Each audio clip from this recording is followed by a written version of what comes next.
आपण वाटत असताना उन्मल तसं मी सांगण्याचा केविलवाना प्रयत्न केला. आपण सर्वांनी हृदयाचे कान करून ऐकलं तर शेवटच्या चरणातील थोडक्यात आपण पाहणार आहे. तत्पूर्वी एकदा वारकरी परंपरेप्रमाणे आपल्याला वेळेचं भजन करायचे ना, सर्वांनी तुमचं वरती करा आणि उद्यापासून भजन करायचंय.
आम्ही देणे सुखी म्हणा विठ्ठल विठ्ठल सुखी तुमचे रहित धन देवत वृत्ती समान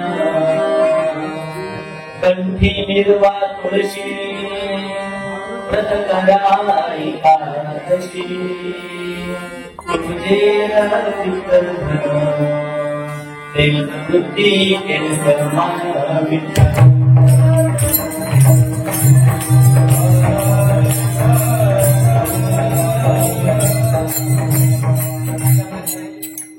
भावार्थ झालेला आहे. शेवटचे चरण आपण थोडक्यात पाहणार आहे. शेवटच्या चरणात तुकोबारे आपल्याला म्हणतात म्हणवा हरीचे दास तुका म्हणे मध्ये गियास. पूर्वी 10-12 गावातून हातोरड सुटायचं देव काय हरायचा, पण आज प्रत्येक गावातून 10-12 जण ओरड सुटतात देव काय. म्हणजे ज्या देवामुळे तुमचं माझं अस्तित्व आहे त्या देवाच्या अस्तित्वावर शंका उपलब्ध करण्याची जर आपली मती होत असेल तर विचार करा आपण कोणत्या गरजेत अडकत चालू याचा आपण एकदा विचार करायला पाहिजे. बरं का, देवाने तुम्हाला दर्शन नाही दिलं, देवाचा अनुभव तुम्हाला नाही आला म्हणून देवच नाही असं होत नाही. अनेक वेळा आपल्याला दुसऱ्याच्या पायाला ठेस लागली म्हणून रस्ता बदलावा लागतो. आणि त्याच प्रकारे जेवढ्या संतांनी देवाचं एवढं वर्णन केलं, जेवढ्या असंख्य वारकऱ्यांचा जनसागर त्या विनोदाच्या जर्नी 1 वर्ष नाही अनेक वर्षांपासून जात राहिला. अहो त्याच्या विषयाकडे जाऊन सांगतो तर विज्ञानाच्या दृष्टीतून पाहायचं म्हणलं आमच्या माऊली सांगतात जे पिंडी ते ब्रह्मांडी म्हणजे आपल्या हृदयामध्ये जे चाललंय ना ते सगळ्या ब्रह्मांडामध्ये. आता मला सांगा, पूर्वी माऊली म्हणायची सूर्य पूर्वेला उगवतो आणि पश्चिमेला मावळतो हा फक्त भास आहे. सूर्य आपली जागा सोडत नाही. सगळी लोक माऊलींना मेहनत करायची म्हणायची पोरग काहीतरी बोलते, सूर्य पूर्वेला उगवते पश्चिमेला मावळते. पण 750 वर्षानंतर अमेरिकेमधील सर्वात अव्वल दर्जाची नासा नावाची एक संस्था सॅटेलाइट मार्फत पाहते त्यावेळेस त्यांना कळलं की सूर्य आपली जागा बदलत नाही. मला सांगा 750 वर्षापूर्वी 1200 मध्ये माऊली कोणत्या सॅटेलाइट मार्फत पाहत होते की सूर्य जागेवर होते आणि पृथ्वी बदलती जागा. माऊलीने हे ज्ञान आलं कुठलं? माऊलीने ज्या वेळेस सांगितले ज्या वेळेस पाणी वेगाने एखाद्या पंख्यावर घाव घालल ना त्यावेळेस वीज निर्माण होईल आणि त्याचा शोध आता 150 वर्षापूर्वी लागला. ज्यावेळेस आपण वैज्ञानिकतेच्या दृष्टिकोनातून पाहतो ना त्यावेळेस आपल्याला समजतं की अध्यात्म किती खोल आहे. आजही तुम्ही विचार करा, जरी पाऊस पडला, दुष्काळ पडला तरी पण हजारो नद्या प्रत्येक क्षणाला कुठं चालले तो समुद्रात चाललेत का नाही? मग मला सांगा, समुद्रात का नाही त्याची मर्यादा ओलांडत, का नाही ओलांडत? प्रत्येक क्षणाला हजारो, आपण नंतर वाफ होते, वाफ प्रत्येक क्षणाला एवढी वाफ होईल का? अॅमेझॉन सारखी, गंगा सारख्या नद्या सगळ्या सलग त्या समुद्रामध्ये वाहत चालले. माऊलींनी त्यावर सांगितले, समुद्राच्या मध्यभागी गांडावल नावाचा एक ज्वालामुखीचा गोळा आहे आणि तो ज्वालामुखीचा गोळा ते पाणी प्रत्येक क्षणाला शोषक राहिलाय. आता याचा शोध कधी लागेल तेव्हा लागेल, पण मला एवढंच सांगायचे, अध्यात्म सगळं आपल्या त्या चिरंतन असणाऱ्या ग्रंथात आहे, पण आपल्या लेकरांना त्या बाजूला लावायची आपली तेवढं धारिष्ट नाहीये. तुम्ही तुमच्या लेकराला अभ्यासाच्या क्लासला आवर्जून लावणार आहे, तुम्ही तुमच्या लेकराला कराटेच्या क्लासला आवर्जून लावणार आहे, पण आपल्या लेकीला एक ज्ञानेश्वरीचं मला वाचून दाखव म्हणायची तुमची हिंमत होणार नाहीये. मी तुम्हाला हात जोडून सांगतो, तुम्ही घेतलेल्या घरात तुमचा शेवटचा श्वास जावा असं तुम्हाला वाटत असेल ना तर आजपासून घरामध्ये एक नियम लागू करा. आणि तो म्हणजे काय की रात्री 10 ते सकाळी 7 कुणीच आपल्या लेकरांना मोबाईल देऊ नका, तुम्ही पण वापरू नका. टायरीला हॉटेलमध्ये मोबाईल दिला म्हणजे मी पण जेवते, त्यांना का मोबाईल दिला? त्यांच्या कोणता आदिप्रसंग आला, पैसे लागले वगैरे त्यासाठी दिला. रात्री 10च्या पुढे कोणता झोपताना आदिप्रसंग येणार आहे का? रात्रभर मोबाईल पाहतात, त्यांची दृष्टी क्षीण होते, त्यांच्या मनात उत्साह नाहीसा होतो आणि त्याच्याकडून कोणत्या पुरुषार्थाची अपेक्षा तुम्ही बाळगता? ज्या दिवशी तुमच्या लेकरांची चप्पल, तुमची चप्पल ज्या दिवशी तुमच्या लेकराच्या पायात जाईल ना तिथून पुढे तुमच्या पोरांमध्ये परिवर्तन होणार नाहीये. एवढी अहो ज्यांची वयाची आता 60 ओलांडली नाही सगळी संग्राम भाऊ असतील, आमची गरीब महाराज, तुम्ही सगळे भाग्यवानी, तुम्ही ती साठली सगळी. तुमच्यासोबत तुमची पोरं नाही उलटी वागणार का? तर तुमच्या सोबत असलेली तुमची लेकरं त्यांची वय आता ना 40-45 वय असतील, ते तुम्हाला शेवटपर्यंत तुमच्या घरात ठेवणार आहेत. पण सगळ्यात दुर्भागी कोण आहे? ही लोक आहेत त्यांची वयाची आता 40 झाली, 45 झाली, 50 झाली. आमची पिढी एवढीच वाटते, आमची म्हणजे ही सगळी आहेत ना लेस वाटती पिढी आहे. ही आपल्या आई वडिलांना घरामध्ये शेवटच्या श्वासापर्यंत नसण्यात ठेवत. बघा तुम्ही, त्यांना मोबाईल एवढा प्रिय शाळेमध्ये फक्त मार्क चांगले मिळाले म्हणून पोराकडे हुशार असं नसतं बरं का. 93% पडले 10वीत एका विद्यार्थ्याला आणि आई काय करते? धुणं भांडी करते, गरिबीची जाणीव आहे त्या पोराला. 93% पडले. रात्री 11:30 वाजले, आई म्हणजे भावड्या मोबाईल घेऊन त्या कॉलेजमध्ये आणि आई भांडी घातलेली गेली. परत मोबाईलवर आपलं चाललंय त्याचं मालिका बघते. आईची भांडी झाली, आई ते भावड्यातलं प्रत्येक उद्या कॉलेज जायचे, आईने फक्त मोबाईल हातात हिसकावला आणि पुढे चालत गेली. त्या भावड्या कोण ज्याला 93% 10वीत पडलं त्या भावड्याला राग अनावर झाला, हातो पडलेली कात्री घेतली आईच्या गालावर वाद केला. म्हणजे ज्या लेकराला पाहून शेवटच्या श्वासापर्यंत हे माझा काठी बनवून आधार राहणार आहे या भावनेतून त्या आईने त्याला शिकवलं. त्या लेकराच्या विरोधात दुसऱ्या दिवशी आईने धनकवडी, पुण्यातल्या धनकवडी पोलीस स्टेशनला जाऊन तिथं त्यांनी कंप्लेंट केली की याच्यामुळे माझ्या जीवाला धोका आहे, पिढी चालली कुठं. म्हणून जितकं शक्य तेवढ्या आपल्या लेकरांना अजून एक नियम करा, ज्यांच्या घरात ज्ञानेश्वरी अजून नंतर असेल ना त्यांना आम्ही काहीच बोलणार नाही. महाराष्ट्रात जन्माला आले, महाराष्ट्रात जन्माला आल्यानंतर वारीच्या वाटेवर आहे आणि आपल्या घरात ज्ञानेश्वरीच ग्रंथ नसेल तर काय करायचंय? तुम्ही कोणती पुस्तकं आजपासून एक काम करायचं, ज्ञानेश्वरी ग्रंथ टाकायचे तिथून आणायचा, आपल्या लेकरांना सांगायचं तुला अभंगाच्या क्लासला जायचे जा, कराट्याच्या क्लासला जायचे जा.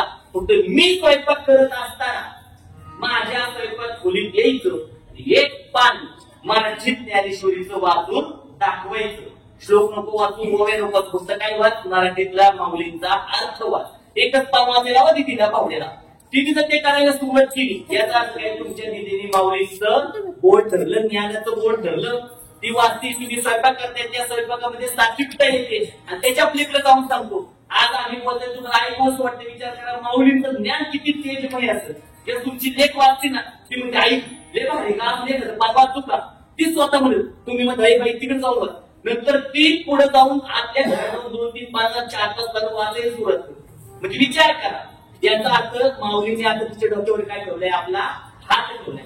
जर माऊलीने तुमच्या लेकीच्या डोक्यावर हात ठेवला, ते जगात असं कोणतं ज्ञान नाही जे तुमच्या लेकीला प्राप्त होणार नाही. या जगात असं कोणतं भाग्य नाही जे तुमच्या लेकराला प्राप्त होणार नाही. त्यासाठी काय करायला लागल तर तुम्हाला तुमच्या लेकीला सुरुवातीला थोडे संस्कारक्षम धडे द्यावे लागतील आणि याचा अभ्यास तुम्हीच करा.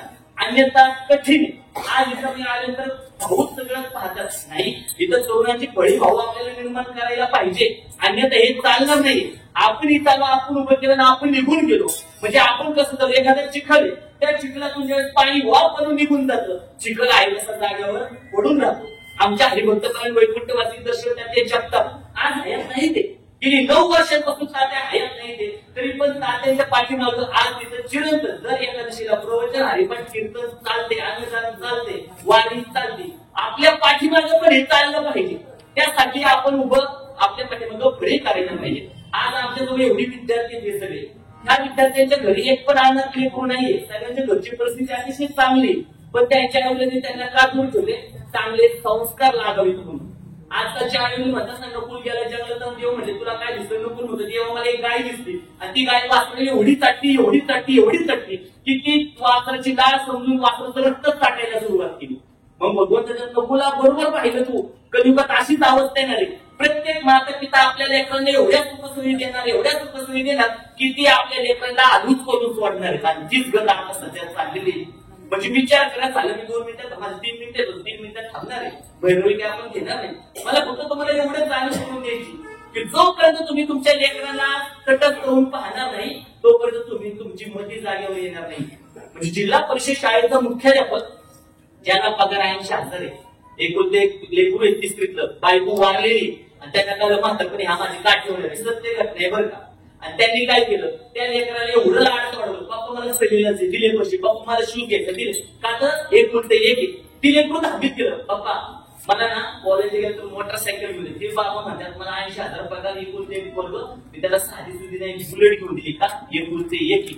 आणि तीच कॉलेज पहिला गेलं, म्हणलं बाबा मला ती पोरगी नाही आवडते, तिच्याबरोबर लग्न करायचे. ती वडील म्हणजे कोणते दिलं लग्न लावून, आता घरामध्ये निघतिकच नवरा बायको सासरा, पण त्या नवीन पत्नीला तिचा सासरा सहन होत होता. ती सारखी म्हणजे तुमच्या बाबाचं कुठेतरी लावा, मला घरामध्ये अनकम्फर्टेबल फील होतं वगैरे वगैरे बरेच काही. तर एका दिवशी तो पोरगा काय करतो, बाबांच्या सगळ्या बॅगी भरतो आणि कुठे घेऊन जातं, अनाथ आश्रमात. आणि त्या अधिकाऱ्याला म्हणजे आमचे बाबा तुम्हाला पाहिजे तेवढा पैसा प्रत्येक झालेला गुगल पे करतो, फोन पे करतो, फक्त एक कृपा करा, आमचे बाबा परत आमच्या घरी नाही यायला पाहिजे. हे ऐकता क्षणी वडिलांच्या डोळ्यात टचकन पाण्याला बाळा काय बोलतो, त्यावेळेस मुलगा म्हणतो बाबा तुमच्यामुळे माझ्या संसारात वाद निर्माण झालाय, तुम्ही इथंच राहिलं पाहिजे. ते म्हणतात नाही बाळा तू सांगत कसं राहतो, पण मी तुझ्यापासून दूर राहू शकत नाही. पण मुलगा होता नाही बाबा तुम्ही इथंच राहिलं पाहिजे. अधिकारी काहीतरी बोला, वडील म्हणतात तुम्ही 2 मिनिटं शांत बसाव. वडील गळ बाळा मला तुझ्या बरोबर राहू दे, माझ्या बरोबर तुम्ही राहू नका. शेवटी तो अधिकारी काय बोलणार, वडील म्हणतात तुम्ही शांत बसा ना. अधिकारी वडील म्हणतात बाळा माझ्या जाण्याने तुझा संसार सुखाचा होणार आहे ना, या आनंदाश्रमात राहायला तयार. आणि आई वडील असेच असतात, पोरांच्या सुखासाठी सर्वस्व त्याग करतात. तो वडील त्या आनंदाश्रमात राहायला तयार झाले. मुलगा गाडी घेऊन बसला, गाडी चालू करणार तेवढ्या त्याच्या डोक्यात एक पाल लगली. अरे मी माझे बाबा बोलताना तो अधिकारी सारखं काहीतरी बोलायचा प्रयत्न करायचा, पण माझे बाबा त्याला बोलू दे नव्हते. नक्की त्याला काय बोलायचं होतं. तो गाडी बंद करतो, ऑफिस मध्ये जातो. आता एकटा अधिकारी आणि त्या अधिकाऱ्याला म्हणतो अहो मी माझे बाबा बोलताना तुम्ही सारखं काहीतरी बोलायचा प्रयत्न करायचे, माझे बाबा तुम्हाला बोलूच देत नव्हते, नक्की तुम्हाला असं काय बोलायचं होतं. त्यावेळेस अधिकारी म्हणतो अरे बाळा मला फक्त एवढंच बोलायचं होतं, अहो तुम्ही ज्या पोराला या अनाथ आश्रमातून उच्चारला ना, त्याच पोराने आज तुम्हाला या अनाथ आश्रमात येऊन टाकलं. म्हणजे म्हणतात आज वयाची 89व्या वर्षी जर या अनाथ आश्रमामध्ये मी तर फडत मरत आहे ना, यामध्ये माझ्या लेकराचा काही मात्र दोष नाही, यामध्ये माझाच दोष आहे. का, कारण मी उभ्या आयुष्यात कधीच माझ्या लेकराला माझ्या कष्टाची जाणीवच करून दिली नाही. त्यामुळे माझं तुम्हाला एवढंच सांगणे, तुमच्या लेकराला तुम्ही आजपासून नाही म्हणायला शिका. आई मला श्रीलंका जायचे, बाळा 2 दिवस पैसे देते, त्याला वाटते माझ्या आई वडिलांची ती परिस्थिती नाही तरी पण ते तडजोड करून मला पैसे देणार आहे. तुमच्याबद्दल त्याला प्रेम प्रीती श्रद्धा आत्मीयता निर्माण होते. पण बाळा तिने दिलेले 2,000 नाही 3,000 राहू दे, तुला खर्च येईल. त्याला वाटतं माझ्या आई बाबाकडे खूप पैसे, तर सांगण्यासारखं खूप आहे. माझा टाइम इथं संपलेला आहे, पण आपण सर्वांनी एवढं मन भावे हे सगळे कीर्तन ऐकलं त्याबद्दल मी तुमचे सर्व हृदयापासून आभार व्यक्त करेन. भाऊंनी आज आमच्या सारख्या नवख्यावर विश्वास दाखवला, आमच्या सगळ्या बालवारकऱ्यांना इथे येण्याची संधी प्राप्त झाली. आणि इथं असणारे एकही व्यक्ती असं आम्हाला जाणवलं नाही जो फक्त ऐकायचे म्हणून ऐकते नाही, सगळे आत्मीयतेने ऐकत होते आणि आम्हाला पण तसाच आहे. तर झाले मी त्याला तुमच्या समर्पित करतो असे विना इथेच पुन्हा ज्ञानेश्वर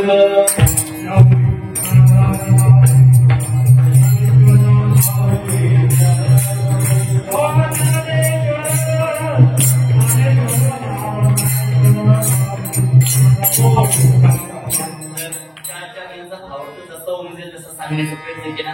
आपण सर्वांनी हे कीर्तन अतिशय म्हणून भावे ऐकलं. आज ज्यांचं भजन आहे ते भजन मंडळ विदाची वाडी मंडळ आलेले भाऊपंत अगोदरच आले, तर यांचे पण हृदयापासून आभार व्यक्त करतो. आज आलेले या महिला वर्ग खूप गोड येतो बरं का. काय म्हणून लावून ऐकताय तुम्ही, म्हणजे महिला एवढ्या एकमेकी बरं गप्पा मारा हे खूप मोठं चांगलं आहे. तर तुमच्या मनापासून आणि कधी कधी मी आता स्वतः इथं म्हणजे लक्ष असतं आमचं 2 महिने पण हरिपाठ करून जातात बरं का इथल्या, त्यामुळे त्यांचे पण मनापासून आभार. असं लक्ष राहू द्या, पाहुणला साथ द्या. आणि